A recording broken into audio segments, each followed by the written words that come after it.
Assalamualaikum warahmatullahi wabarakatuh. Jumpa lagi dengan saya, Nia Afrianis NIM 3319157, lokal PS4D 19, yang akan menjelaskan materi tentang komunikasi bisnis Islam. Jangan lupa like, comment, and subscribe. Baik, di sini saya akan menjelaskan 6 poin tentang komunikasi bisnis Islam. Yang pertama, apa itu komunikasi? Selanjutnya, apa itu fungsi dan tujuan komunikasi? Apa itu prinsip komunikasi? Apa itu jaringan komunikasi? Apa bentuk komunikasi? Serta apa contoh dari komunikasi yang dapat digunakan oleh masyarakat sekitar? Sebelumnya, kita harus mengetahui apa itu komunikasi. Komunikasi adalah suatu proses ketika seseorang, sekelompok orang, organisasi maupun masyarakat yang melibatkan ataupun menciptakan suatu informasi agar terhubung ke lingkungan sekitar. Sementara itu, apa itu komunikasi bisnis Islam? Komunikasi bisnis Islam yaitu suatu komunikasi yang dilakukan sesuai dengan prinsip Islam dan nilai-nilai Islam dari komunikator kepada komunikan sesuai dengan Al-Quran dan hadis. Poin selanjutnya yaitu poin tentang fungsi komunikasi. Yang pertama, sebagai sarana informasi, yaitu dengan adanya komunikasi yang disampaikan dari mulut ke mulut dapat memperlancar dan memberikan informasi kepada orang lain maupun yang ada di dunia. Fungsi selanjutnya yaitu sarana meyakinkan dan membimbing. Dengan adanya komunikasi, seseorang dapat meyakinkan serta membimbing dari orang yang tidak pandai menjadi pandai, dari orang yang tidak mengetahui apapun sehingga bisa mengetahui apa yang terjadi di dunia, bahkan internasional. Fungsi selanjutnya yaitu sebagai sarana sosialisasi dan sarana kebutuhan spiritual.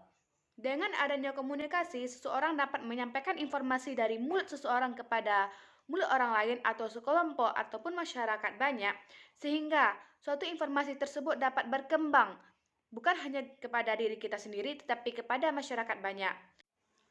Sedangkan dari segi sarana kebutuhan spiritual, seseorang dapat mengungkapkan informasi atau komunikasinya melalui seperti contoh bernyanyi. Ia bisa mengungkapkan apa yang ia rasakan melalui suaranya yang disebut dengan lagu atau menyanyi, sehingga bisa didengarkan oleh orang banyak ataupun para pendengar yang mendengarkan musiknya tersebut atau suaranya yang ia keluarkan tersebut. Poin selanjutnya yaitu tentang prinsip-prinsip komunikasi. Poin yang pertama yaitu prinsip kejujuran. Setiap informasi yang disampaikan harus sesuai dengan fakta serta keakuratan data yang terjadi. Tidak boleh ditambah maupun dikurangi. Prinsip selanjutnya yaitu prinsip ikhlas. Setiap informasi yang disampaikan harus sesuai dengan apa yang terjadi, maksudnya tidak ada dorongan ataupun paksaan dari orang lain. Poin selanjutnya yaitu poin tujuan dari komunikasi bisnis. Apa itu tujuan komunikasi? Yaitu sebagai sarana untuk memberikan informasi dari seseorang kepada orang lain sesuai dengan kondisi atau kejadian yang sesungguhnya. Selanjutnya yaitu ada syarat-syarat komunikasi. Yang pertama, sikap positif, yaitu sikap yang digunakan haruslah kompeten, antusias, dan perhatian. Prinsip yang kedua yaitu memenuhi syarat yang telah ditetapkan, yaitu cerdas, cermat, serta akurat. Poin selanjutnya yaitu jaringan yang digunakan dalam komunikasi. Yang pertama, jaringan formal, yaitu jaringan yang digunakan sebagai bagian dalam suatu organisasi. Yang kedua, jaringan non-formal, yaitu jaringan yang digunakan dalam organisasi atau tempat berlakunya hanya dalam organisasi itu saja. Poin selanjutnya yaitu poin tentang bentuk-bentuk komunikasi.